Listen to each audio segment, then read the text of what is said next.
جو یہ ماتم ہے اور یہ گریہ ہے، کیا یہ اہل بیت کی سنت ہے؟ یعنی کہ کیا یہی اہل بیت کا دین ہے؟ جی میں نے ان کا سوال دیکھا ماتم، تھا تو زنجیر میں نے زنی، کچھ ان کے کوئلوں پر چلنا۔ جی ارشاد بٹی صاحب کے ان کے انٹرویو میں پورا میں نے نہیں دیکھا، اس کے کچھ حصے میں نے دیکھے ہیں۔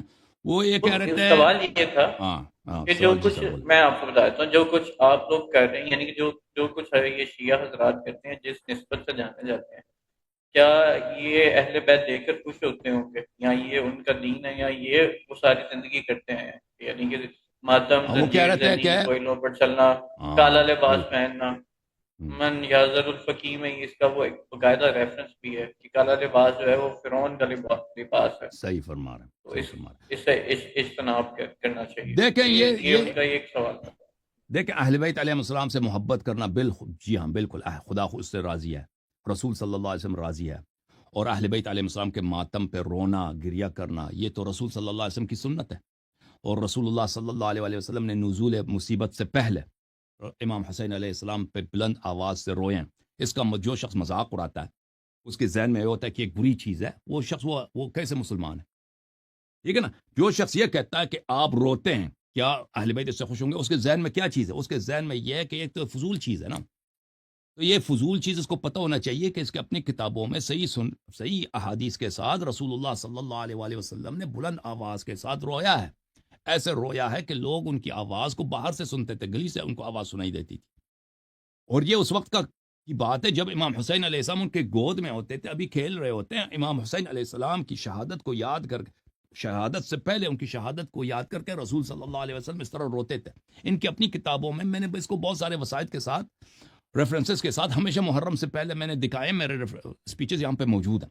تو اس کا مذاق اڑانا اور اہل بیت علیہ الصلوۃ والسلام کی محبت کو، اس کو ایک ہلکا چیز سمجھنا، یہ وہ شخص کا کام ہے جو نہ رسول کو جانتا ہے، نہ قرآن کو جانتا ہے، نہ اسلام کو جانتا ہے، جہاں تک رونے کی بات ہے۔ دوسرا جو سینہ زنی ہے یا زنجیر زنی ہے، اس کے متعلق اہل بیت طاہرین علیہ السلام کا ارشاد یہی ہے، دیکھیں کہ ہماری غم میں تم بے چینی کا، بے قراری کا اظہار کرو، اپنا بے قراری ظاہر کرو۔ وہ شخص جس کے دل میں محبت رسول صلی اللہ علیہ وسلم ہے، محبت اہل بیت علیہ السلام ہے، وہ جب یہ داستان سنتا ہے کہ اہل بیت علیہ السلام کے خیمے جل گئے، ان کے بچے جو ہے پیاسے، تشنہ لبوں کے ساتھ، ان کے خلاصہ ان کے ساتھ کیا ظلم، میں لوگوں کو ابھی نہیں رلانا چاہتا اور لوگوں کو بے قرار نہیں کرنا چاہتا، ان کے ساتھ وہ ظلم ہوا ہے جو بیان کرنے کے لائق ہی نہیں ہے۔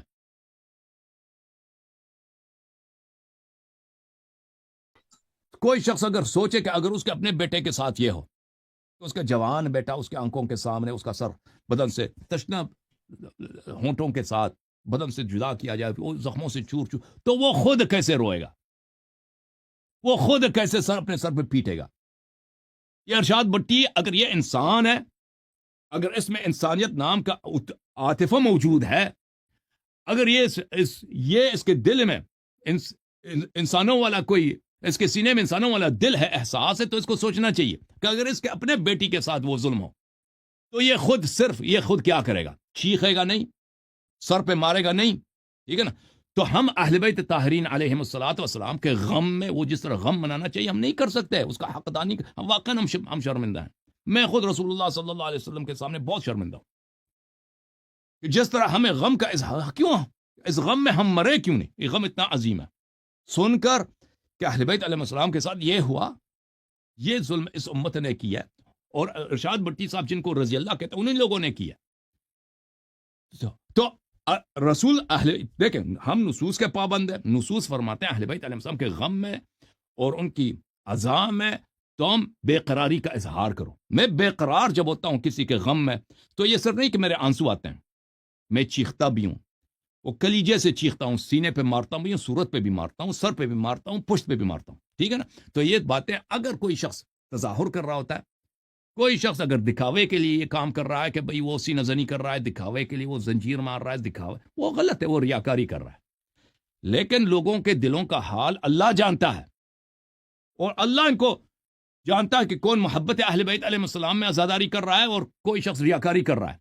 لیکن جو شخص محبت اہل بیت، محبت امام حسین علیہ السلام میں، محبت حضرت عباس، محبت حضرت علی اکبر علیہ السلام میں محبت حضرت قاسم علیہ السلام میں محبت حضرت علی اصغر علیہ السلام میں اپنے سینے پہ مارتا ہے، اپنی صورت پہ مارتا ہے، اپنے سر پہ مارتا ہے، مٹی اٹھا کے اپنے سر میں پھینکتا ہے، زنجیر مارتا ہے، تو وہ اہل بیت علیہ السلام کے اس فرمان پر کہ انہوں نے فرمایا کہ اظہار الجزا کہ روز عاشور اور غیر روز عاشور ہمارے غم میں بے قراری کا اظہار کرو، اس پہ عمل پیرا ہوا ہوتا ہے۔ اور خود اہل بیت علیہ السلام کی احادیث موجود ہیں کہ حضرت امام سید الساجدین علیہ الصلوۃ والسلام نے جب ایک نصرانی نے ان کو ایک اپنا خواب سنایا کہ اب ابن رسول اللہ میں نے یہ خواب میں دیکھا کہ میں نے دیکھا، وہ بہت لمبا واقعہ ہے، کتب میں موجود ہے، تو کہ آپ کی نانی کو میں نے خواب میں دیکھا کہ امام حسین علیہ الصلوۃ والسلام کے سر کا قافلہ جا رہا تھا، تو زہرا سلام اللہ علیہ اس طرح بے چینی کے ساتھ وہ رو رہی تھی، تو امام زین العابدین سید الساجدین علیہ السلام کھڑے ہو گئے، اپنے سر مبارک کو زور سے دیوار پہ مارا، اور ان نانی کی مصیبت اور نانی کا غم حسین علیہ السلام کے یاد میں سن کے، اور ان کے سر مبارک سے خون جاری ہوا ہے۔ تو یہ میرے محترم ناظرین، یہ ان لوگوں کی سوالات ہیں جو نہ محبت کو جانتے ہیں نہ اس مصیبت کو جانتے ہیں، بلکہ اس مصیبت کو جن لوگوں نے ارتکاب کیا وہ ان کے ہیرو ہیں، تو ان کا بٹی صاحب کا حق بنتا ہے کہ وہ پوچھیں کہ یہ کیا چیز ہے تم کر رہے ہو نا، یہ عزاداری کیا چیز ہے۔ یہ جس بیک گراؤنڈ سے آ رہا ہے اور جس منظر سے وہ دیکھ رہا ہے، ہم جانتے ہیں کہ وہ کیوں یہ سوال کر رہا ہے، لیکن اگر ایک شخص انسان ہے اور اس واقعے کو انسانیت کے نقطۂ نظر سے دیکھے، اسلام کو چھوڑے صرف انسانیت کے نقطۂ نظر سے کہ ایسی مصیبت میں کیسے رویا جائے، تو وہ یہ سوال نہیں کرے گا کہ کیوں ایسے روتے ہو تم، پھر وہ سمجھ جائے گا کہ یہ صحیح کر رہے ہوتے ہیں کیونکہ مصیبت اتنا عظیم ہے۔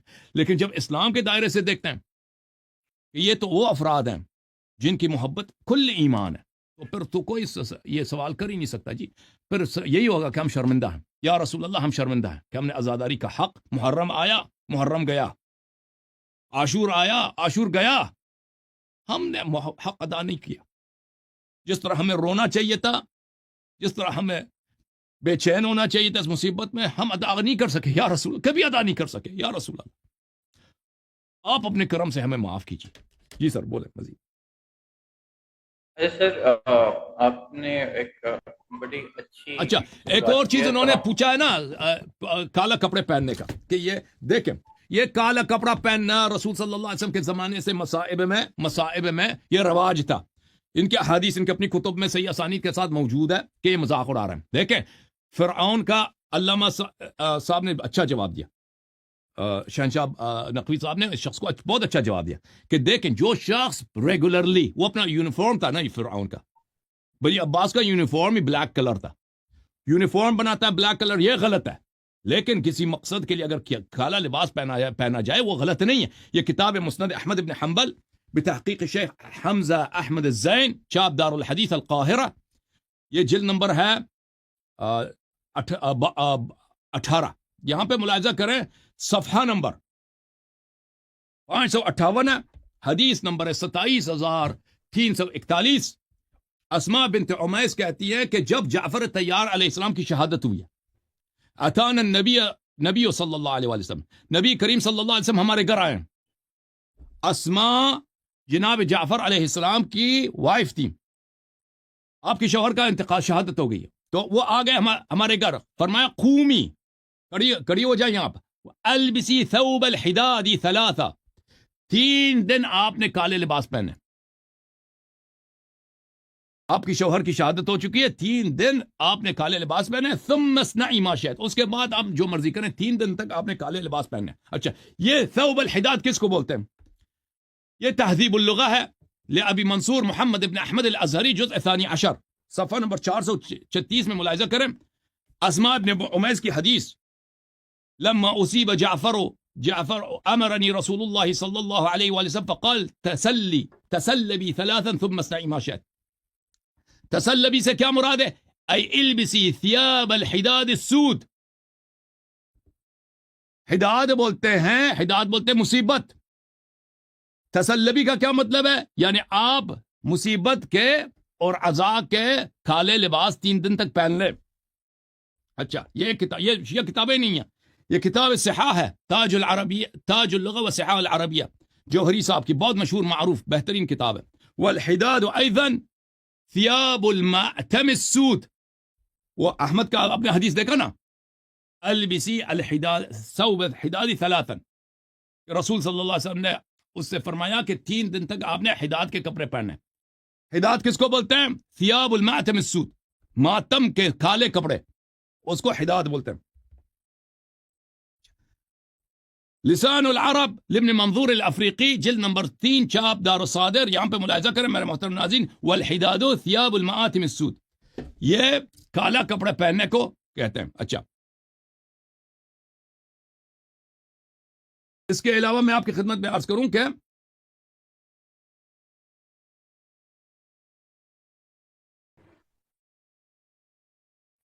رسول صلی اللہ علیہ وسلم کبھی کبھی کالے لباس پہنتے تھے، ایسے نہیں ہے کہ وہ کبھی نہیں پہنتے تھے. یہ بصائر الدرجات ہے،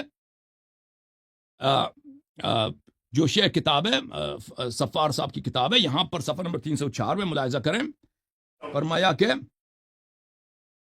امام جعفر صادق علیہ السلام نے فرمایا کہ ایک دن رسول صلی اللہ علیہ وسلم نے خطبہ ادا کیا نماز فجر کے بعد، وعلیہ قمیصۃ سودا، اور انہوں نے کالا قمیص پہن رکھا تھا. تو پھر وہ حدیث نقل کرتے ہیں کہ انہوں نے خطبے میں کیا بیان فرمایا. ٹھیک ہے نا؟ تو اس طرح کالا کپڑا پہننا نہ حرام ہے، اس میں کوئی بات نہیں ہے. سفید کپڑا پہننا زیادہ بہتر ہے، لیکن وہ اس میں حرمت نہیں. کوئی اپنا وہ بنا دے اپنا یونیفارم پکا ہمیشہ کالا پہنے، یہ جو ہے یہ نہیں کرنی چاہیے.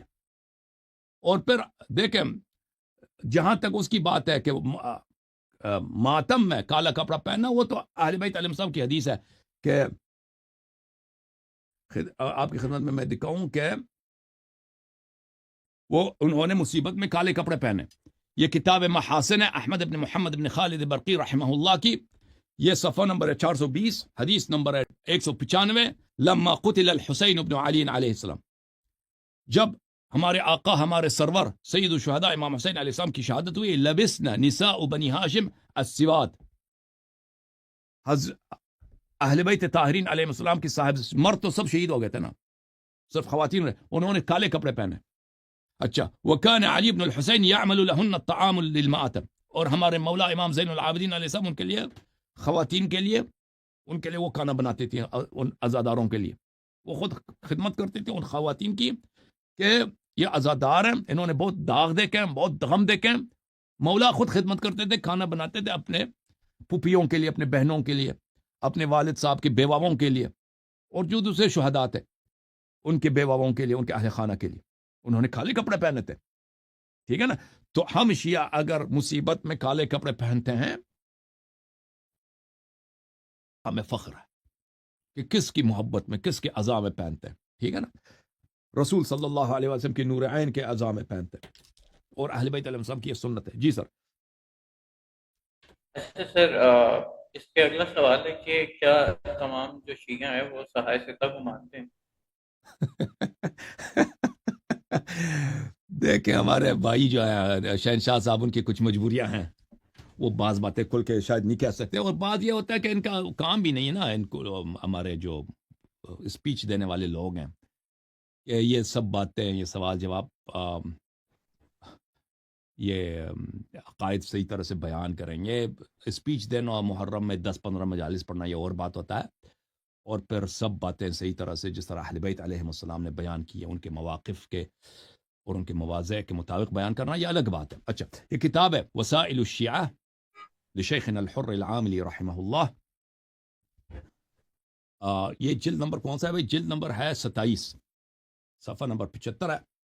من انه قال من دان الله بغیر سماع من صادق الزمه الله التیہ یوم القیامہ، جس نے بھی اللہ کی اطاعت کیا بغیر صادقین علیہم السلام کی حدیث سے، تو وہ قیامت کے دن گمراہوں میں محشور ہوگا.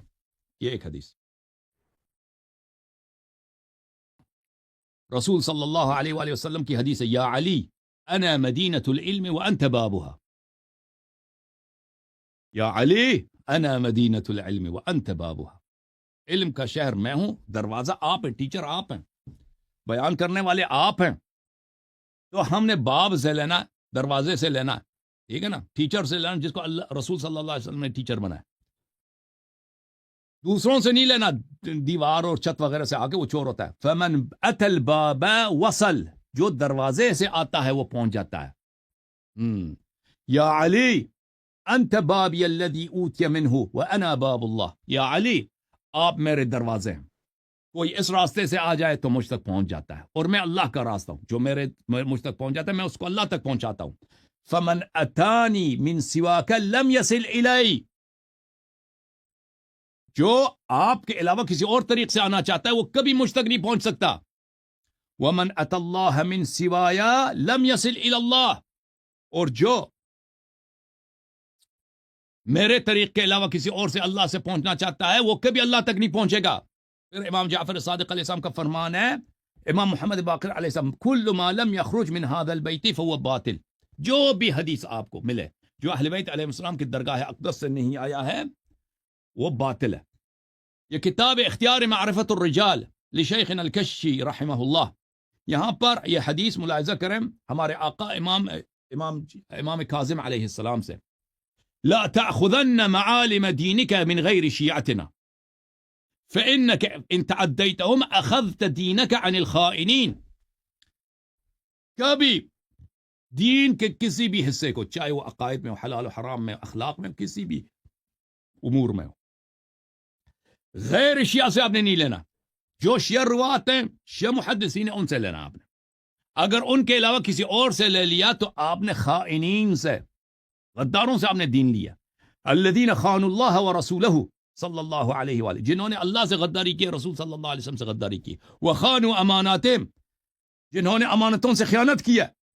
انہم اؤتمنوا علی کتاب اللہ عز وجل فحرفوه وبدلوه فعلیہم لعنۃ اللہ ولعنۃ رسولہ ولعنۃ ملائکتہ ولعنۃ آبائی الکرام البررہ صلی اللہ علیہم اجمعین. اللہ تعالیٰ نے ان کو قرآن امانت میں دیا تھا، انہوں نے قرآن کی تحریف کی اور قرآن کو بدل دیا. ان پہ اللہ کی لعنت ہو، رسول کی لعنت ہو، ملائکہ کی لعنت ہو، اور میرے آبا کی لعنت ہو، اور ان پر میری لعنت ہو اور میرے شیعوں کی لعنت ہو قیامت تک. تو میرے محترم ناظرین، جماعت مخالفین کے کتب میں جو حدیث آپ کو ملے جو موافق ہو اہل بیت علیہ السلام کے کلام سے، وہ صحیح ہے، باقی صحیح نہیں ہے. صرف ایک صورت میں ان سے حدیث لے سکتے ہیں، اہل بیت علیہ السلام کے کلام میں یہ موجود ہے.